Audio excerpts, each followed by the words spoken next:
Let's see the question, name the transaction that will decrease the asset and decrease the capital. मतलब ऐसी कौन सी transaction है जिससे आपकी एसेट भी डिक्रीज हो जाएंगी और कैपिटल भी डिक्रीज हो जाएंगी।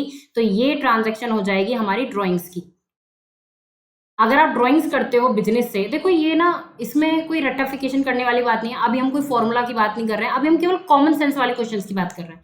केवल नॉर्मल क्वेश्चन जो आप सोचोगे बैठ के तो आपको तुरंत आ जाएगा। देखो, जब आप बिजनेस से पैसा निकालोगे तो आपकी कैपिटल तो कम होगी, कैपिटल तो आपकी कम होगी, साथ में एसेट में जो आपका कैश है वो भी क्या हो जाएगा, कम हो जाएगा, और साथ के साथ आपकी जो कैपिटल है वो भी क्या हो जाएगी, कम हो जाएगी। तो ड्राइंग्स जो है एक ऐसी ट्रांजैक्शन है जिससे आपकी एसेट भी घटेगी, कैपिटल भी घटेगी।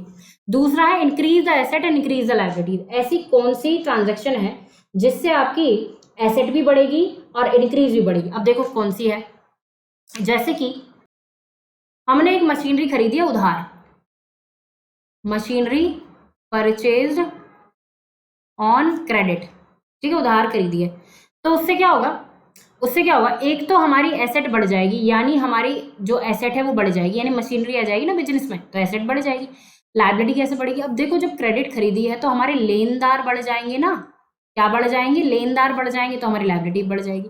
तो अगर हम कोई एसेट क्रेडिट यानी उधार खरीदते हैं तो उसमें हमारी एसेट भी बढ़ जाएगी, यानी हमारे पास मशीनरी आ जाएगी, एसेट आ जाएगी, और उससे हमारे क्रेडिटर्स बढ़ जाएंगे, यानी लेनदार बढ़ जाएंगे। और लेनदार कौन होते हैं, हमारी लायबिलिटी होती है। तो ये एक ऐसी ट्रांजैक्शन है जिससे एसेट और लायबिलिटी दोनों एक साथ बढ़ जाएंगे। So I hope this is the proper explanation to this question.